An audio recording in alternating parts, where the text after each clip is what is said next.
सर्वप्रथम मी आमचे लहान बंधू हर्षवर्धन सपकाळ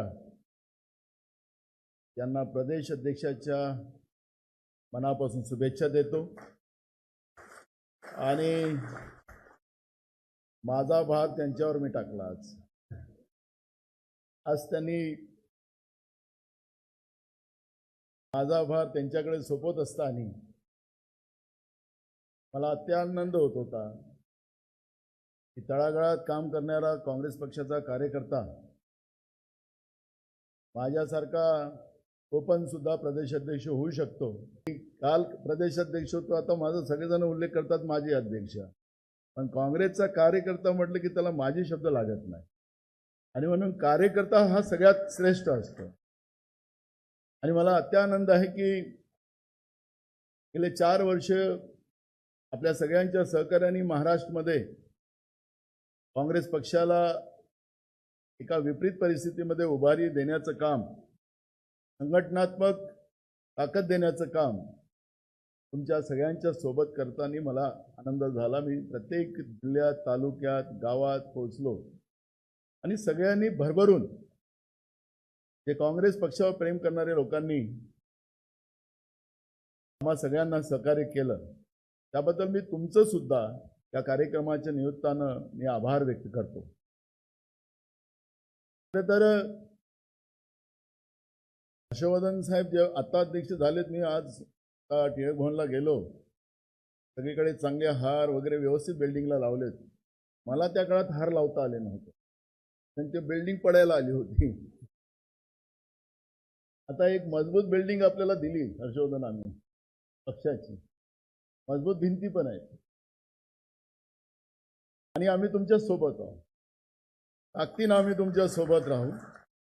कारण की काँग्रेस पक्ष महाराष्ट्रामध्ये हा महाराष्ट्रातला मूळ पक्ष काँग्रेसच आहे। असं लोकसभेत आपण जिंकलो, जेवढे बाय इलेक्शन महाराष्ट्रात आलेत, MLCच्या निवडणूक आल्यात, त्या तुमच्या सगळ्यांच्या सहकार्याने आपल्याला जिंकता आल्यात। विधानसभा पण आम्ही जिंकलेल्या आहेत, पण जे बेईमानी मतावर डाका टाकून भाजपच्या केंद्रीय नेतृत्वाने आणि निवडणूक आयोगाने जे लोकशाहीचा गळा घोटला, त्या बेईमानीमध्ये आपण जिंकू शकलो नाही। पण लोकांनी काँग्रेस पक्षाला निवडून दिलेला आहे, हा तुम्हा आम्हाला सगळ्यांनाच माहिती आहे, मीडियाला पण सुद्धा माहिती आहे।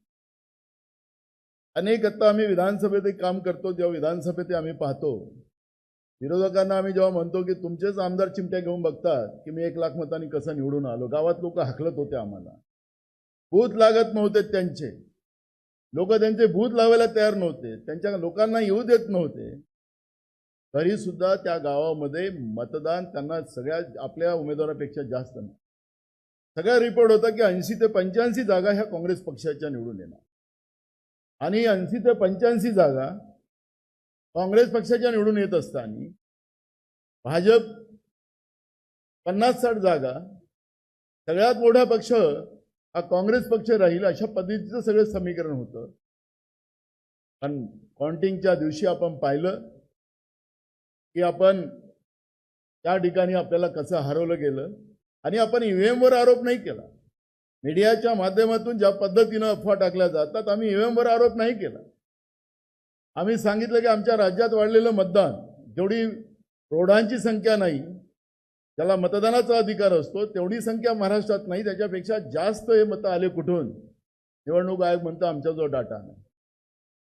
रात्री झालेलं मतदान 6 वाजताच्या नंतर 11:30 वाजता त्याला डिक्लेअर करतात, कुठली प्रेस कॉन्फरन्स निवडणूक आयोगाने घेतली नाही। दुसऱ्या दिवशी 3 वाजता पुन्हा 1-1.5% वाढवलं जातं, असं 76 लाख मतं त्यांनी वाढवलेत। हे मतं आले कुठे, कुठल्या बूथवर झालेत, ही निवडणूक आयोगाकडे मागणी केली, तो म्हणतो की आमच्याजवळ डाटा नाही। कुठलं पाप लपवलं जात आहे, लोकशाहीचा गळा घोटला जातोय। मी तुम्हाला सांगतो की विश्वासानं कोणी हिंमत हरायचं कारण नाही।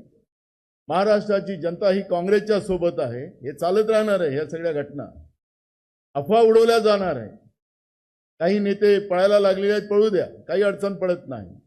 कार्यकर्ता तुम्ही मजबूत राहा, काँग्रेस पक्षच महाराष्ट्रामध्ये पुढच्या काळात सत्तेत आणण्याचं काम हर्षवर्धन सपकाळांच्या नेतृत्वात तुम्ही आम्ही सगळेजण मिळून करू. आणि म्हणून तुम्हाला सांगतो की ह्या सगळ्या हवा वगैरे सोशल मीडिया या सगळ्या भानगडीत पडायचं कुठलं कारण नाही. त्यांना त्यांचं काम करू द्या. आपण लोकांसाठी लढायची भूमिका असली पाहिजे. लोकांसाठी लढत आपण ज्या पद्धतीने स्वातंत्र्याची लढाई आमच्या पूर्वजांनी लढली त्याच पद्धतीने ही वेळ आपल्याला लढायची आहे.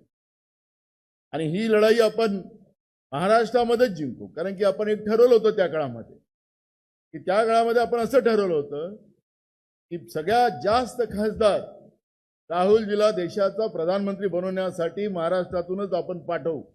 त्यावेळेस लोक हसत होते आपल्याला. त्यावेळेस हसत होते लोक. एक खासदारातले हे लोक म्हणतात की सगळे जास्त खासदार पाठवू. सगळेच लोक हसत होते. मग आता त्यांची काळजी आपल्याला करायची नाही आहे. पण मी तुम्हाला सांगतो की जेव्हा आपले सगळ्यात जास्त खासदार आले त्यांना चिंतेचा विषय झाला. महाराष्ट्र हे काँग्रेसचा विचाराचं राज्य आहे. शाहू फुले आंबेडकरांचं राज्य आहे.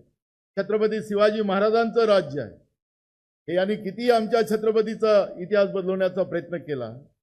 यांनी कितीही शाहू फुले आंबेडकरांचा इतिहास बदलवण्याचा प्रयत्न केला. पण महाराष्ट्राच्या मातीमध्ये महाराष्ट्राच्या प्रत्येक माणसाच्या रक्तामध्ये शाहू फुले आंबेडकरांचा विचार आहे. आणि हा विचार कोणीच काढू शकत नाही.